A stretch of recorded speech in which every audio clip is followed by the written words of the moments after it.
Tilka Manjhi Bhagalpur university के BA part third का examination form fill हो चुका है और आप सभी को जानते हैं, आप सभी का रूटीन भी निकल चुका है। प्रत्येक वर्ष की भांति मैं इस वर्ष भी आईआरपीएम के स्टूडेंट के लिए पार्ट थर्ड के सजेशन लाया हूं और आप सभी को जानते हैं कि मैं जो सजेशन देता हूं वो लगभग मैच कर जाता है आपके एग्जामिनेशंस में। लगभग प्रश्न हमारे ही सजेशन से रहते हैं, तो इसीलिए सजेशन को पूरा देखिए और सजेशन के अकॉर्डिंग अगर आप लोग तैयारी कर लेते हैं तो आपका अच्छा खासा नंबर एग्जामिनेशंस में आ जाता है।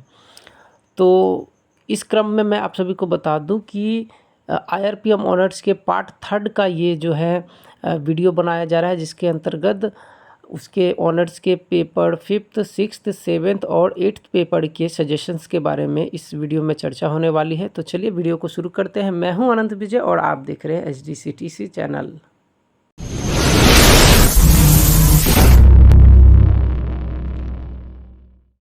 तो चलिए स्टार्ट करते हैं 5th पेपर से। और 5th पेपर आपका ट्रेड यूनियनिज्म का है। जैसा कि आप सभी को जान रहे हैं, ये जो सजेशन दिया जा रहा है ये बीए पार्ट थर्ड के स्टूडेंट के लिए है जो आईआरपीएम ऑनर्स लेके पढ़ रहे हैं और जिनका सेशन 2020 से 23 है। तो चलिए स्टार्ट करते हैं। पहला सजेस्टेड प्रश्न मेरी तरफ से आप सभी को है, श्रम संघ से आप क्या समझते हैं और श्रम संघ के कार्य की व्याख्या करें। ठीक है। दूसरा प्रश्न इसी क्रम में, श्रम आंदोलन के महात्मा गांधी सिद्धांत की आलोचना करें। यानी कि आपको इसमें पूछा जा रहा है श्रम आंदोलन के अंतर्गत महात्मा गांधी के जो सिद्धांत है, ट्रस्टीशिप का जो सिद्धांत उन्होंने दिया था, उसकी विवेचना करनी है। ठीक है।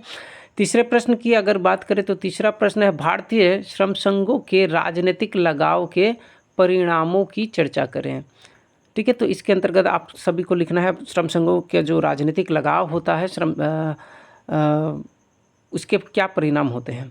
चौथा जो प्रश्न है, एक पंजीकृत श्रम संघ के अधिकार को लिखना है आप सभी को। चौथे प्रश्न में एक श्रम संघ का क्या क्या अधिकार मिलता है पंजीकरण के पश्चात, इसको आप सभी को लिखना है। पांचवा प्रश्न है, श्रम संघ के उद्देश्यों की चर्चा करें। अब देखिए, श्रम संघ के दीर्घकालीन और अल्पकालीन दोनों प्रकार के उद्देश्यों की चर्चा इसमें आप सभी को कर देनी है। अब बात करें टिप्पणी की ओर। टिप्पणी में आप सभी को सबसे ज़्यादा महत्वपूर्ण जो टिप्पणी है वो दस्तकारी या शिल्पी संघ, जिसे क्राफ्ट यूनियन कहा जाता है। दूसरा जो टिप्पणी के रूप में महत्वपूर्ण प्रश्न है वो पारस्परिक बीमा, जिसे म्यूचुअल इंश्योरेंस भी कहा जाता है। और अंतिम जो सजेस्टेड टिप्पणी के रूप में प्रश्न है वो अनिवार्य श्रम संघवाद है, अनिवार्य संघवाद। तो इस प्रकार से पेपर 5th का सजेशन समाप्त हुआ। अब बढ़ते हैं आगे की ओर 6th पेपर के सजेशन की ओर। छठे पेपर की अगर बात करें तो छठा पेपर जो है आपका इंडियन सोशल प्रॉब्लम अर्थात भारतीय सामाजिक समस्याओं से संबंधित है, जिसके प्रथम जो है सजेस्टेड प्रश्न मेरी तरफ से आप सभी को रहेगा वो सामाजिक समस्या के विकास में विभिन्न चरणों की व्याख्या करें। दूसरा जो सजेस्टेड प्रश्न रहने वाला है आप सभी के लिए वो है सामाजिक समस्या की अवधारणा को स्पष्ट करें। तीसरा, जाति प्रथा के मुख्य कार्यों का वर्णन करें। और देखिए, इसी में एक और प्रश्न अटैच कर दिया गया है, जाति व्यवस्था के गुण दोषों की व्याख्या करें। दोस्तों, दोनों ही प्रश्न का एक ही उत्तर है। 3 नंबर प्रश्न के दोनों ही प्रश्नों का एक ही उत्तर होगा। ठीक है, इसलिए घबराना नहीं है, दोनों में से कोई भी प्रश्न आए तो उसका एक ही आंसर होने वाला है। ठीक है। चौथा जो प्रश्न है वो निर्धनता यानी कि पॉवर्टी से रिलेटेड है। निर्धनता की परिभाषा व कारणों की व्याख्या करें। अर्थात इसके अंतर्गत आप सभी को निर्धनता की यानी कि गरीबी की परिभाषा लिखनी है तथा इसके विभिन्न प्रकार के कारणों का विश्लेषण करना है। इसी क्रम में 5 नंबर प्रश्न, वेश्यावृत्ति क्या है और इसके प्रभावों या दुष्परिणामों की चर्चा करें। छठा जो प्रश्न है वो भिक्षावृत्ति से संबंधित है, बेगरी से संबंधित है। भिक्षावृत्ति क्या है, इसके कारणों की व्याख्या करें। बहुत ही इंपॉर्टेंट प्रश्न है ये। जितने भी प्रश्न मैं आप सभी को बता रहा हूँ इन सभी को अगर आप लोग कर लेते हैं तो इन्हीं में से 6-7 क्वेश्चन जो है आपके एग्जामिनेशंस में रहने वाले हैं, जिसमें से केवल 4 आप सभी को लिखना है। ठीक है। 7वां क्वेश्चन जो है, अपराध को परिभाषित करें और इसके कारणों की व्याख्या करें। 8वां प्रश्न है, भारत में बाल अपराध की समस्याओं को नियंत्रित करने के लिए सरकार द्वारा उठाए गए कदमों की विवेचना करें। और देखिए, इसी में एक और प्रश्न अटैच कर दिया गया है, बोस्टन स्कूल पे आप सभी को टिप्पणी लिखना है। दोनों ही प्रश्न का एक ही आंसर होगा, इसीलिए घबराना नहीं है। दोनों में से कोई भी प्रश्न आप सभी को मिलता है तो दोनों का एक ही उत्तर होने वाला है। तो चलिए अब बात करते हैं 6th पेपर, क्योंकि समाप्त हो चुका है। अब बात करते हैं 7th पेपर यानी कि 7वें पेपर की। सातवें पेपर की अगर बात करें तो ये सातवां पेपर आपका लेबर लॉ और लेबर एडमिनिस्ट्रेशन कहलाता है, जिसके अंतर्गत जो सजेस्टेड प्रश्न दिए गए हैं आप सभी को वो कुछ इस प्रकार से हैं। पहला, श्रम विधान की परिभाषा दीजिए तथा इसके सिद्धांतों की व्याख्या करें। दूसरा सजेस्टेड प्रश्न है अंतर्राष्ट्रीय श्रम संगठन की संरचना लिखें। तीसरा जो सजेस्टेड किया हुआ प्रश्न है वो कारखाना अधिनियम से है। कारखाना अधिनियम 1948 के अधीन कल्याण एवं सुरक्षा संबंधी उपबंधों की व्याख्या करें। बहुत ही इंपॉर्टेंट प्रश्न है ये वाला। चौथा जो प्रश्न है वो खुदान से संबंधित है। खुदान अधिनियम 1952 के मुख्य प्रावधानों को लिखें। पांचवा सजेस्टेड प्रश्न है न्यूनतम मजदूरी अधिनियम 1948 के मुख्य प्रावधानों को लिखें। और देखिए इसी में एक और प्रश्न जोड़ा जा सकता है जो कि न्यूनतम मजदूरी अधिनियम 1948 का क्षेत्र एवं उद्देश्य लिखने के लिए भी आप सभी को कहा जा सकता है। दोनों ही प्रश्न का एक ही उत्तर होगा, आप यहाँ पे थोड़ा सा चेकआउट कर लीजिएगा। पांचवें प्रश्न में न्यूनतम मजदूरी अधिनियम 1948 होगा ये, ठीक है।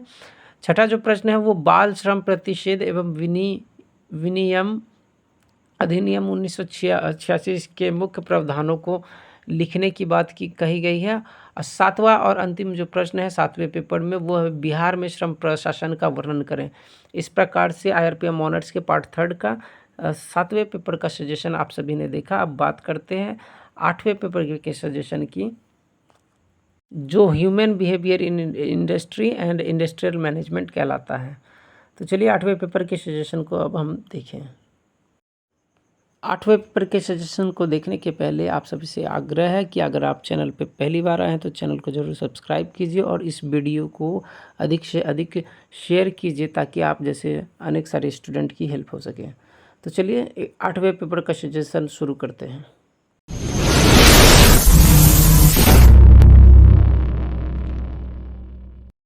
तो जैसा कि आप सभी कोई देख पा रहे हैं आठवां पेपर में मात्र 7 क्वेश्चंस हैं।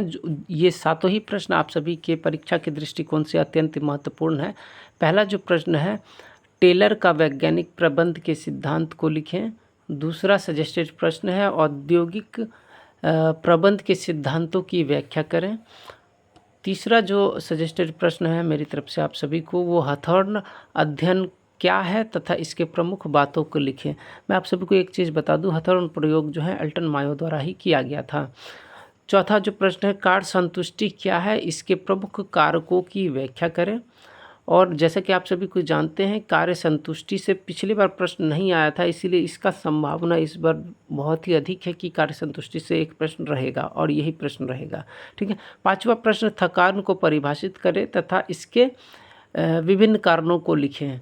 इसके अंतर्गत अब आपको देखिए थकान को परिभाषित करें भी आ सकता है या फिर औद्योगिक थकान को परिभाषित करें। दोनों का एक ही अर्थ होता है और दोनों का परिभाषा भी एक ही प्रकार का होता है और तथा कारण भी। इसीलिए औद्योगिक थकान आए या थकान आए दोनों का एक ही आंसर होने वाला है जो आप सभी को लिखना है, ठीक है। छठा प्रश्न नेतृत्व क्या है, इसके महत्व को लिखें। यानी कि इसके अंतर्गत आप सभी को नेतृत्व क्या होता है उसका परिभाषित करना तथा इसके महत्व को बतलाना है। मैं आप सभी को एक बात सूचित कर दूं कि आप सभी को अगर किसी भी प्रश्न में किसी भी प्रकार का डाउट है तो आप कमेंट सेक्शन में कमेंट कीजिएगा। अपना जो भी प्रश्न या टॉपिक होगा उस पर कमेंट कीजिएगा, मैं उस पर एक रिकॉर्डेड वीडियो अपलोड कर दूंगा। क्योंकि लाइव सेशन में हम सबको विभिन्न प्रकार की समस्याएँ हो जाती हैं, इसीलिए रिकॉर्डेड फॉर्म में ही वीडियो अच्छा रहता है। उससे आप सभी को स्पष्ट दिखेगा भी और आप लोग आसानी से समझ भी सकेंगे। सातवां जो प्रश्न है वो सातवां और अंतिम प्रश्न आठवें पेपर का मेरी तरफ से आप सभी को वो संगठनात्मक मानव व्यवहार के उद्देश्यों को लिखिए। पिछले बार भी मैंने ये प्रश्न सजेस्ट किया था परंतु पिछले बार नहीं आया था, अतः इस बार इसके आने की संभावना अत्यधिक है।